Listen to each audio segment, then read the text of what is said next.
Hey everyone, welcome back to YouthRUs. I'm your host Raj, and this is the platform where we discuss all things youth. Today we'll be talking about climate change, which is an issue that a lot of people talk about, but not many understand the drastic impacts that it has on the environment, on us, and our communities.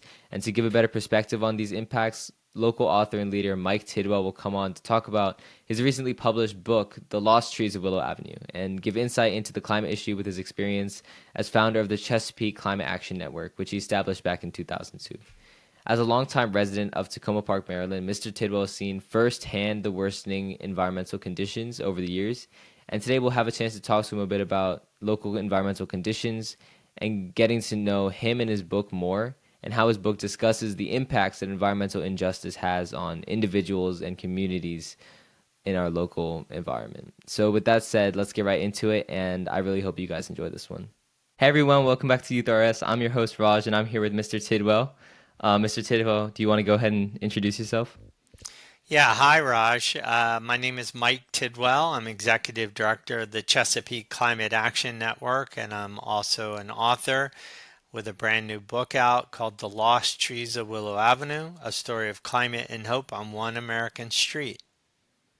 Great, it sounds awesome. Well, I guess just to get started off, how's your summer going so far? What's been going on? Hot, rainy, Yeah, definitely, climate change, humid. definitely. I don't know. I feel like Maryland summers are always a little bit extreme, especially in the past few years. Yeah, and yeah, more and more extreme. I mean, Sligo Creek got two Saturdays ago rose 10 feet in 30 Wow. minutes because of extreme rain. Anyone who's been here knows that we've had just almost record humidity, the most humidity since like 1933 this summer, and of course, lots and lots of heat. Yeah. Do you know, like, I feel like this is a recent thing as well, where it's kind of getting exponentially worse almost. Because I feel like back in, I don't know, like 2013 or something like that, the weather was not this extreme in the summer.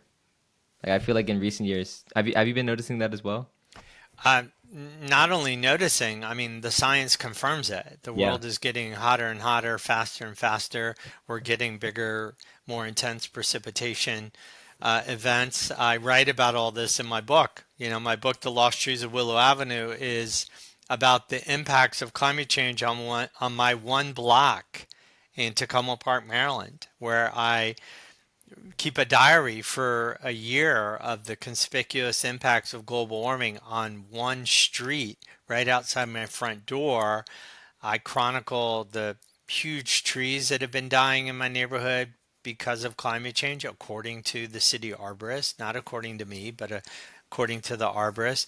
The rainfall, the flooding that we've been experiencing, the Lyme disease that is more and more prominent throughout this region because the milder winters don't kill off the ticks.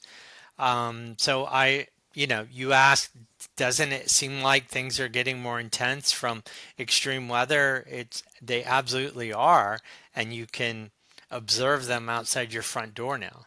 Yeah.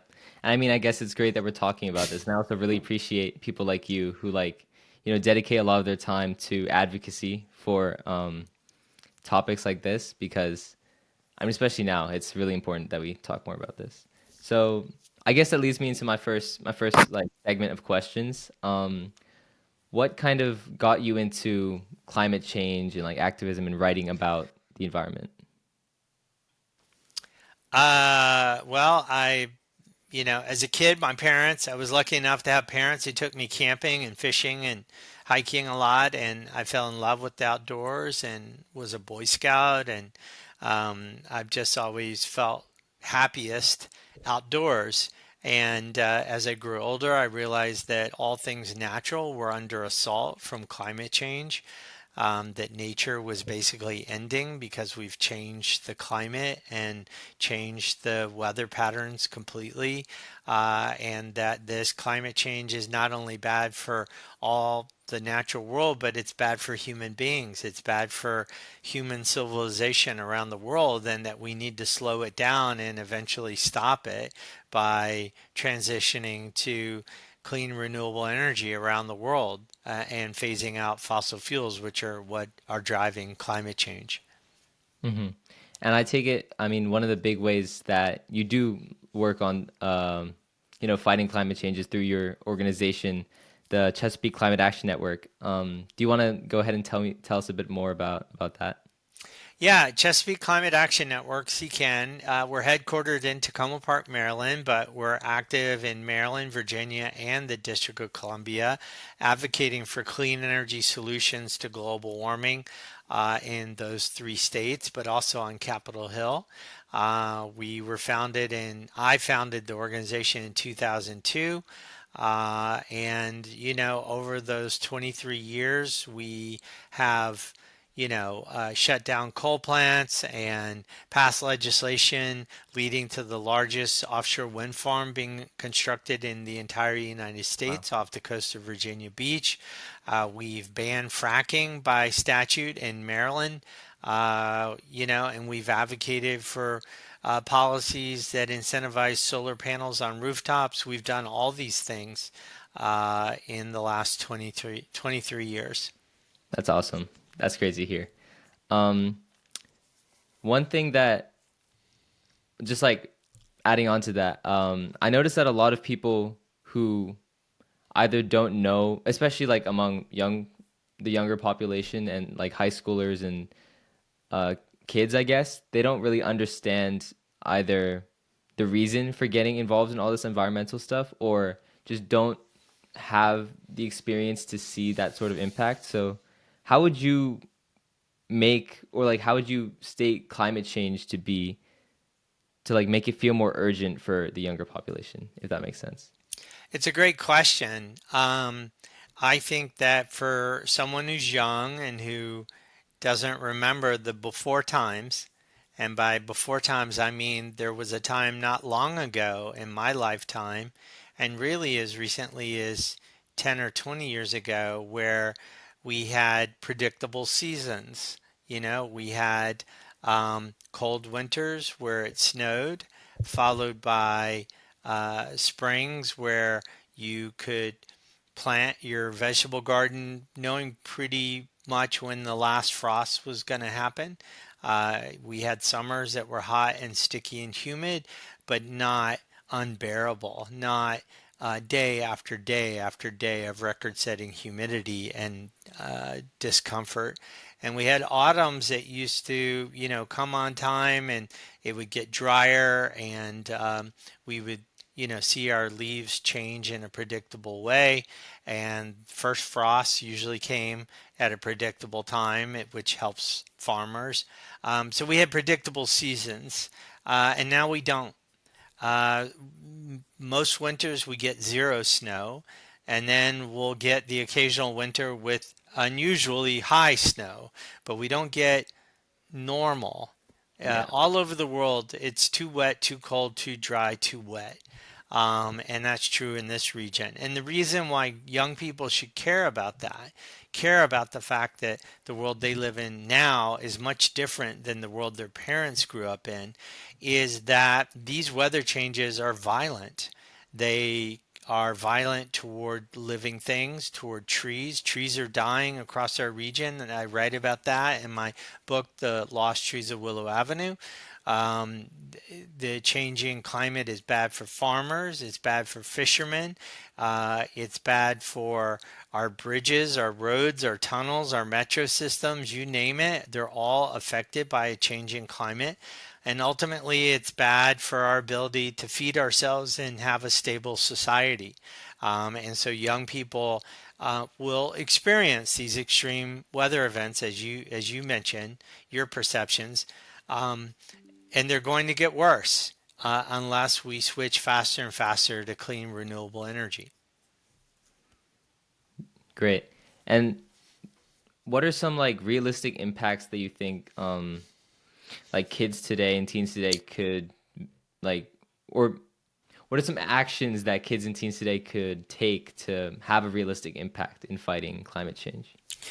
A lot of people look at young people and say, oh, they can't handle much. There's not much they can do. So let's tell them to recycle. Let's tell them to turn out the lights. These sort of spoon fed small things, which are fine. Individual choices are great, turning down the thermostat, um, recycling, they're Mhm. good. But the number one thing young people can do is stop being individuals and join a movement, join a group of people fighting for better climate policy in this state, this region, and this country. So I would say the number one thing you can do is form a relationship, no matter what your age, with at least one group fighting climate change in your region. Greta Thunberg is famous for having formed the group Fridays for Our Future. I know there are still groups that do that. The group Sunrise, there are a lot of high schoolers who are involved in the group Sunrise, but also the main environmental groups like Chesapeake Climate Action Network, my group, or Sierra Club. They take high school volunteers and we give you things to do. So, the number one thing you can do is develop a relationship with one group fighting climate change in your region. And the best way to do that is to sign up for the email alerts for that group. So if it's Sunrise, Fridays for the Future, Chesapeake Climate Action Network, Sierra Club, go on their website. There'll be a link that says sign up for our email alerts, and then you'll learn when there's a pro solar parade happening in downtown DC, or when you can send a email to President Trump telling him to stop destroying your future by selling off national parks, or the Montgomery County Council is about to make a big vote on, gas powered leaf blowers or what have you. Um, Signing up for an email list of a group is the number one thing you can do to fight climate change. Awesome. So anybody watching this, who doesn't really know how to help, you know what to do now. um, yeah. So now talking more about like your recent book. Um, I guess what first of all, do you want to go ahead and introduce the book and then we can talk more about it, I guess. Yeah, the book is called The Lost Trees of Willow Avenue, a story of climate and hope on one American street. I've lived on the 7100 block of Willow Avenue in Tacoma Park, Maryland, right on the border with Washington, D.C. D.C. begins at the end of my block. I've lived there for 34 years. In those 34 years, I've seen unbelievable changes. Um, usually if you live in one place for 30 years, yes, over time you'll see the model of cars will change and clothing fashion will change and some people will have babies and some people will move away on your street. But in a era of climate change, you see all those things and you see the weather changing dramatically as I Yeah. have. So much so that the extreme rainfall that we get so much more rainfall in the mid-Atlantic than we used to. It's literally killing our trees. In 2018, we got 2 feet more rain on an annual basis, more than normal in Maryland. And that rain soaked the soil for so long in 2018 that it triggered a mold in the soil called Phytophthora. And that mold destroyed the roots of old oak trees all across the mid Atlantic. Wow. And we saw this wave of mass mortality of red and white oak trees in 2019, 2020, 2021. And I write about that. I describe what happened on my blog. We lost 4 giant oak trees. So I write about trees disappearing. And why should we care about trees? Well, one, trees provide all kinds of services, ecosystem services to people and to other life forms. Oak trees, for example, are evolved to support a greater number of different life forms than any other tree genus in North America. One big red oak tree in Montgomery County will support like 1,000 forms of life, from migratory birds to rat snakes to ravens to aphids to lichens. They're amazing uh, keystone species in Yeah. ecosystems, but they also benefit human beings. There's all this science showing that this concept of forest bathing, of being around trees, it improves our immune system. It lowers our stress levels. Being around trees gives us a sense of mental and spiritual well-being. Hospital patients who can see a tree through a window recover faster than patients who can't see a tree. So trees are beneficial to us. And because of climate change, our biggest trees in Montgomery County and throughout this region are dying, and that's documented. So I write about that. I tell the story of climate change through trees on my street, but I also talk about the flooding. My church, which is a block from my house, now has chronic flooding problems. Lyme disease is a huge problem in my neighborhood. An Eagle Scout in the local Boy Scout troop in my neighborhood spent 2 years bedridden from a tick bite, and our milder winters don't kill the ticks the way they used to, so Lyme disease is much more rampant. So I write about all these things in the book, but the word hope is in the subtitle, a story of climate and hope on one American street. I write about how on my block over the last few years, at the same time we've seen the passing of big trees, the dying of big trees, we've seen the coming of clean energy. Lots more solar and a lot more electric cars. That sound of an electric car going down the street, my friend Paula calls it the faint harmony of angels. It just sounds so cool. There's a lot more of that in my neighborhood. So I write about both. I write about the impacts of climate change, but also the hopeful transition that neighborhoods like mine are making as we fight back and fight for a stable climate. That's awesome. That's really great to hear. Um, and do you think that like some of the methods you mentioned about like using more clean energy, that's like a top priority, I guess, for fighting climate change? Or do you think that there's other methods for like individuals to, work against environmental injustice other than, changing uh, their energy use, I guess? Oh, Mr. Tidwell, I think you're muted. Yes, the number one thing people can do to fight climate change again is, individual choices are good. Bug your parents to buy an electric car, recycle, compost. Those are all good, individual choices. But the number one thing you can do is stop being an individual and join a group, join a movement, so that you know when to go testify at the county council when the county's trying to decide whether to support more solar panels in the county or more charging stations for electric cars. That's how you really amplify the change, is get involved publicly, be part of a movement. So yeah, if you don't have solar panels on your roof, think about how you can get them up there. It's getting cheaper and cheaper every year. Electric cars. You can buy a used electric car with only 25,000 miles on it in Montgomery County for not much money. So there's no excuse for not driving an electric car these days. And chargers, there's plenty of chargers. People are worried that they can't charge their car between here and New York or Chicago. You trust me, you can, because I've done it. I've driven to all those places. I've driven as far as Toronto and Atlanta charging my car. So, yes, individual choices are good and everyone should make them, but more than anything, become part of the movement. Great.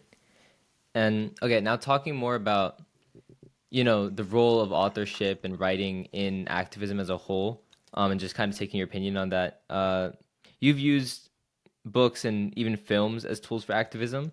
And so what kind of role do you think that authorship and like written advocacy plays in like a fight against some sort of injustice? In this case, environmental injustice.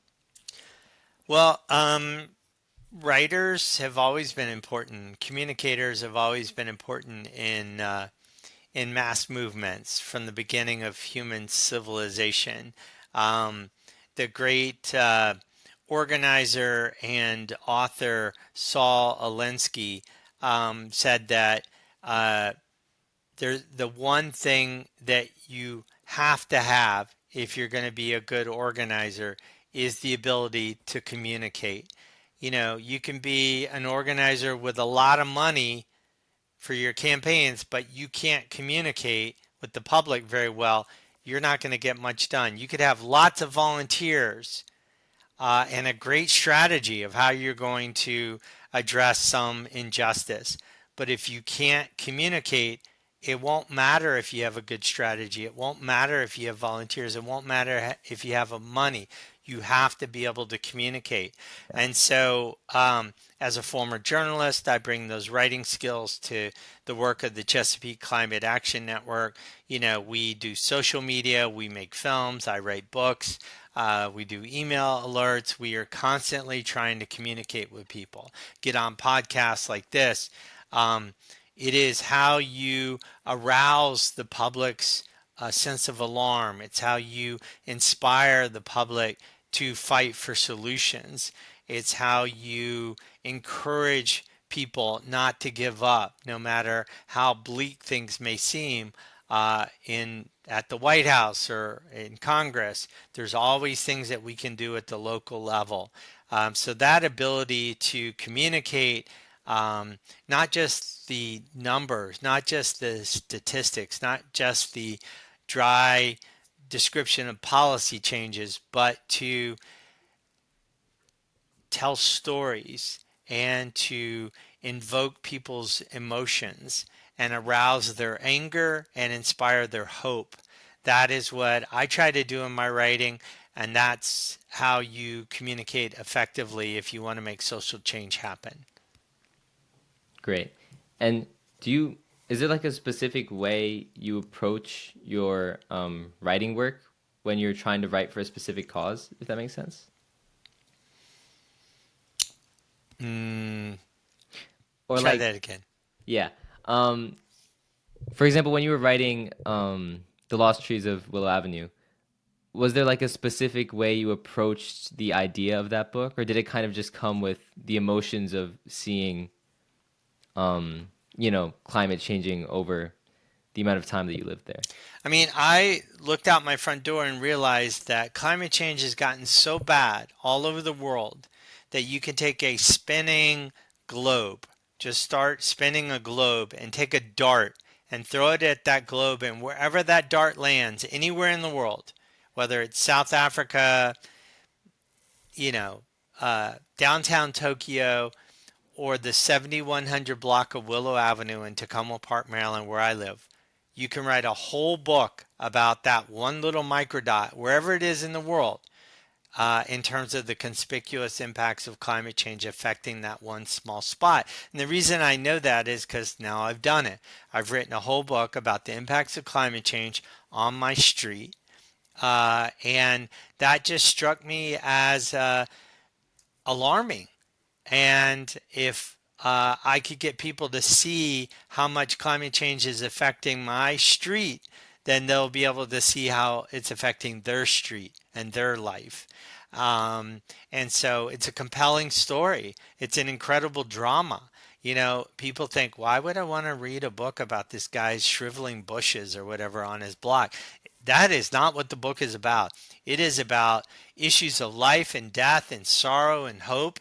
It's about the midwife who lives across the street from me, who stays up at night wondering if the children, the babies she's birthing, are going to survive future climate change, and being moved to install a geothermal heating system in her backyard.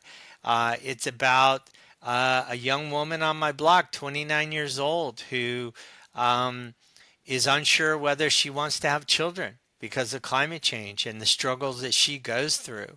Uh, it's about, my own struggle with Lyme disease. I've suffered from chronic Lyme disease since 2014 when I was bit by a tick in my backyard. I was misdiagnosed.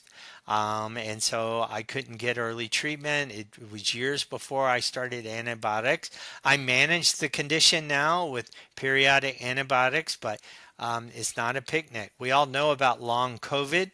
Well, there's something called long Lyme, and this is a consequence of climate change. So I write about all of that, in a way that I hope is accessible to people. And at the same time, again, I write about the hopeful stuff. You know, when a big tree dies on my block, as has happened a lot recently, one of two things tend to happen in that suddenly sunny patch of space on my block and throughout my neighborhood. One of two things tend to happen. Either people put up solar panels on that residential roof that is now suddenly sunny, or that flat commercial roof. Or the second thing that happens is people build gardens and they start growing food or flowers toward a more sustainable food system. So these are the positive forms of adaptation that are happening at the street level throughout this region. So I write about all that in a way that I hope is accessible and inspiring to people to do more, to advocate for more, to demand more, to protect ourselves more from this unfolding crisis of climate change. Awesome. And I'm also assuming that there's a lot of other people who want to get into this like field of writing to inspire change. I know I've talked to a couple kids who want to write about, you know, a more serious topic but just don't like get how, I guess. So is there any sort of advice that you would give to young creatives who want to use either writing or some other form of communication to influence change? I would say step one is read. Read a lot. If you want to write, for example, you want to write about climate change or any social change that you want to see happen in the world, if you want to write for like Silver Chips, you know, step one, read Silver Chips. Read it, read it, read it. See who's a good writer. What are they looking for? If you want to write an op-ed for the Washington Post, read the Washington Post every day. If you want to write blog posts, you know, find your favorite blogger who's blogging about racial injustice and climate change. So, step number one, if you want to be a good writer in the service of social justice, read good writers who are already out there. And then find your own voice and be persistent. You know, start your own blog, write for Silver Chips, write for whatever student newspaper is at your high school or college. And be persistent. Become an influencer. Start a podcast. You know, start a YouTube channel. There are lots of ways you can get your voice out there, but I would say learn from others who are doing it and be persistent. That's a great piece of advice. And um, just kind of adding on to that, I guess, what kind of skills or knowledge do you think that like today's youth should focus on building, I guess, to become effective advocates or change makers? I know one of the things you said is like, you know, read and be accustomed to the type of um, style that you want to communicate with. But what other skills do you think are just key to making change in your community? Um, Allow yourself to be empathetic. You know, feel what you feel. If you feel alarmed about what's happening in Gaza, listen to that internal voice, explore it, express yourself. If you feel yourself saddened by a tree that's died from extreme weather on your block, allow yourself to feel that. Let it motivate you. Um, be empathetic. Seek out other people who need to hear what you have to say. Express yourself personally and emotionally. You know, do your homework. Find out the facts about what's happening in Gaza or climate change or the dismantling of civil rights laws in this country. Get your facts, but then convey them with a sense of uh, anger and hope, you know, and you know, kind of constructive anger and constructive hope, and move people toward action. The obligation of any critic is to propose a solution. So if you want to write about Gaza, then suggest to people in that same piece of writing or podcast what people can do about it. What can people do about climate change? So I would say be yourself, express your emotions, and seek solutions. Great. That's another great piece of advice. Thank you for that.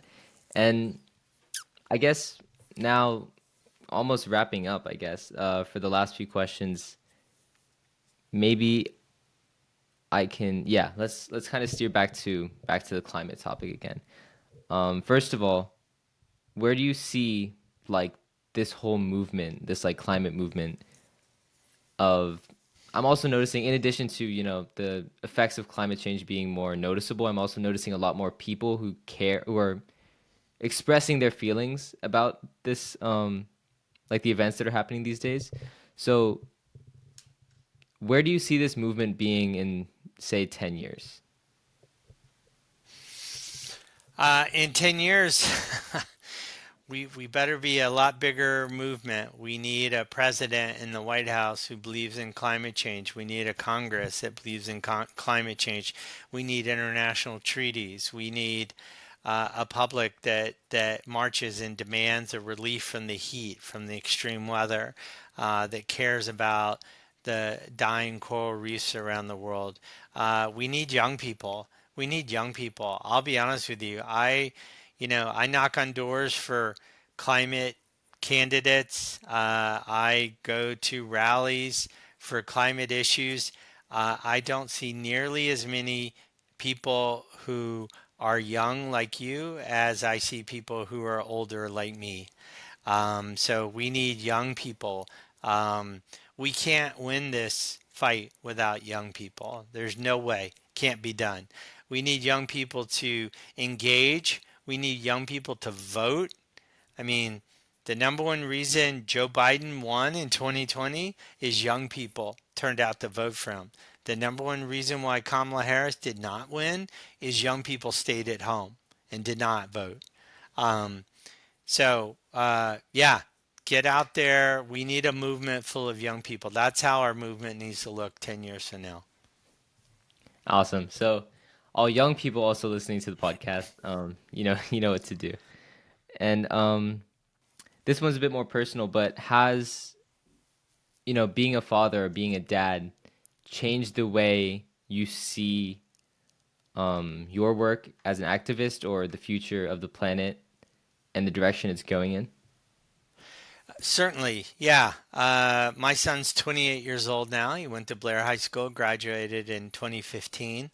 Um, when he was born in 1997, it really spurred me to think more about climate change and the future of the world. And by the time he was 5 years old, I had founded this organization. Um, the three biggest motivators for me to be a climate activist are number one, my son. I every day live in fear that he's going to have a fraction of the opportunities in his lifetime that I've had in mine because our climate is changing. Number two is my Christian faith.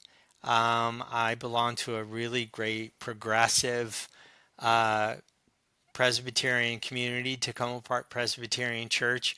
And my faith teaches me that that creation is sacred, that the world is an amazing, mysterious, magnificent, living organism that is not ours to destroy. That we have a moral responsibility to protect this planet for ourselves and future generations in all life forms. And number three, the biggest thing that motivates me is my experience as a Peace Corps volunteer in the Democratic Republic of the Congo in the 1980s. I taught village people how to raise fish in fish ponds. And these were people for whom it wasn't a question of dirty coal fired electricity versus clean solar powered electricity. They didn't have electricity. It wasn't a question of dirty gas guzzling Hummer versus clean electric car. They didn't have cars. They didn't have roads or phones or They emitted almost no greenhouse gases in the villages that I lived in, and they're virtually innocent of causing climate change, global climate change, and yet they're being walloped by climate change, dramatic floods and droughts that take food off their tables. And we know the United States is the number one driver of global climate change. So we are knowingly inflicting climate chaos and hunger on poor people around the world who've done almost nothing to contribute to the problem. And to me and to all of us, this is and should be completely and totally and utterly morally unacceptable what's happening, and we have a responsibility to do something about it. Yeah. No, definitely. And maybe, yeah, okay. So, just like talking about this, is there any like book or film or article or podcast or anything that you think anyone watching should definitely read or check out to learn more about, the situation that's going on in the world right now? Read The Lost Trees of Willow Avenue by Mike Tidwell. That book will give you a eye-opening view of how advanced climate change has become in our daily world and how urgent the need for solutions really is. So I would recommend that. Um, and Bill McKibben's book, The End of Nature, which came out in 1989, but is still one of the best books ever written about global warming. I would read that. Great. Thank you so much for that. And I guess just kind of wrapping up here. I mean, you've answered pretty much all my questions. So, is there any question that you wish I'd asked you or that you want to talk about? First of all, good interview. Thank you. You know, interviewing is a skill, and not everyone has it. And the ability to ask good questions is a skill. So congratulations. Thank I you. can't think of anything that we haven't covered that I would want to cover in a interview like this. So hats off. Well, great. Thank you so much. I appreciate that. Well, if that's all I have for today. So, I guess thank you everyone for listening, and I hope everyone has a great day. And definitely check out before before we end. Definitely check out Mr. Tidwell's book, The Lost Trees on Willow Avenue. Just from hearing it, maybe I'll buy a copy myself, but just from listening about it, I think It, it's definitely a it's great read. also on Audible. You can listen to it on Audible. There we go. And I'm guessing it's also on like Kindle as well. Yeah, Kindle, wherever you find books in whatever format you like to take in books, you can find it. Great. So yeah, it's accessible. It's a good read. I would definitely recommend it. And thank you everyone for listening. Have a good one.